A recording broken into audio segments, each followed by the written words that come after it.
Whisky.com news on the 17th of October 2022. And we have a number of very interesting news. We start off with Scotland's little gem, Edradour. And they have 5 new straight from the cask bottlings, 5 single malts between 12 and 14 years of age, ex-sweet wine, ex-red wine, and ex-white wine casks. And they are special because they are the last ones that come in wooden boxes. And they say environmentalism, that they're not doing the wooden boxes anymore. I can feel that, but probably it's also a bit of a price thing for Andrew. Yeah, which is good because his whiskey is really good and is meant to be drunk. So why waste money on wood that you could use when making whiskey? Yeah. Next up is another buying. This time it's not about a distillery that is being bought, but a distillery buying a hotel. Ardbeg is buying the Islay Hotel in Port Ellen. I actually stayed in the Islay Hotel in Port Ellen when I visited Ardbeg for the Ardbeg adventure. They bought it for multiple million pounds, but they didn't say how many it were exactly. Then we have the Ardbeg Hypernova, the new committee members release with 170 ppm, which is the smokiest Ardbeg ever. Yeah, it's kind of a play on the old Supernova, and now we have the Hypernova. Back in the days it was 100 ppm and it was groundbreaking, and now we have 170.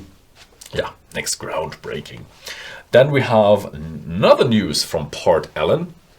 This time is a really bad news, and it's Port Ellen Maltings has a capacity problem. As Islay, very big distillery, very big malt distillery, they are working around the clock again. They're producing really a lot. So the Port Ellen Maltings, they can't really supply all the distilleries on Islay, so they are reducing their malt they give out to other distilleries that are not Diageo distilleries in the year 2023, and they will stop in 2024 when the Port Ellen distillery opens, that they are only then supplying Port Ellen and not Port Ellen, Diageo plants, Diageo distilleries. And yeah, that's really hefty for the distilleries on Islay, because it's really hard to get malt on the Isle of Islay because it's kind of remote and you have to get it all by truck. Maybe that's a comeback for salad in boxes on their just put a few salad in boxes in their yard and use the old kiln to dry the malt. Maybe. We will see how they manage. There will probably be a lot of crisis meetings in some distilleries, except probably Kilchoman, as they are doing all their malt on their own already. Okay, but I'm really excited. I will find out how that is managed in the near future, and yeah, let's see how that is developing. Next up, we have news from Lagavulin, which is a Diageo distillery, so they are not affected by that. They're bringing out the Lagavulin 11 years charred oak cask. It's one of these Nick Offerman limited editions, and unfortunately it's just US, and it's the smokiest creation yet.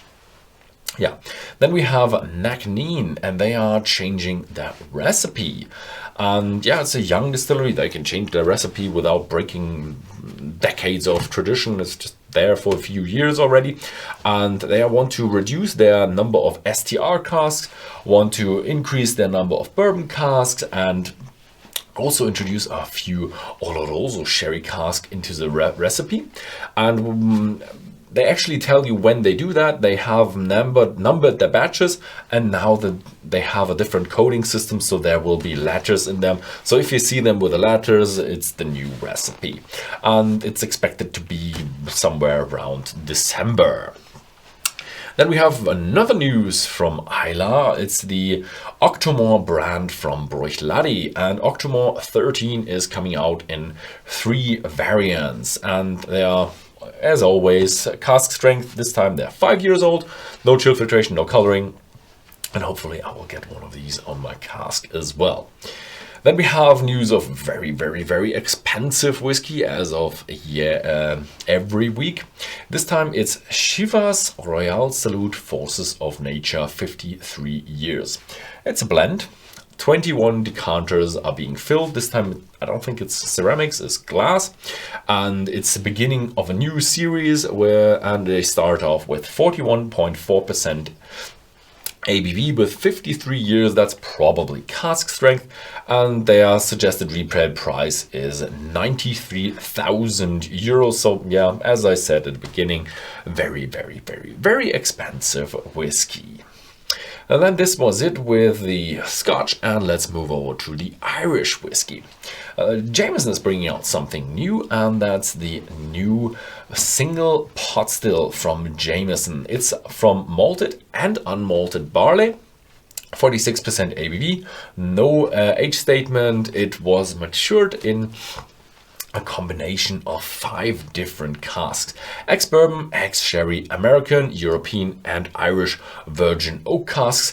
Unfortunately, still just Ireland and UK. Hopefully it will be a success and will reach the international markets as well, so we can enjoy it all around the globe. Then we have news from across the Atlantic, from the United States, and that is, as I had told like 1 or 2 years ago, a new I said a new wave of whiskies, and they're coming in, and these are the cask finishes whiskies. Yeah, the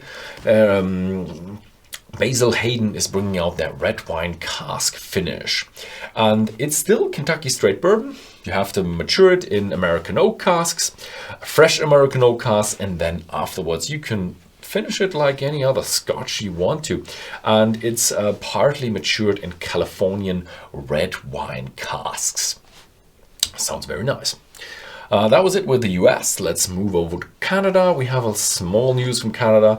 That's the Canadian rye whiskey. The Lot 40 is now presenting a new label. They have modernized, just new style on the label, but the whiskey inside is staying the same. Yeah, and the last thing that we have as a news is this Friday we have another live tasting on Whisky.com/live. And that's Friday the 21st of October at 8 p.m. Central European Standard Time. If you want to know when it is in your time, go to Whisky.com/live. There's the event, you click on it, and then you see when it will air in your time zone. Yeah, that was it. Thank you very much for watching, and see you next time.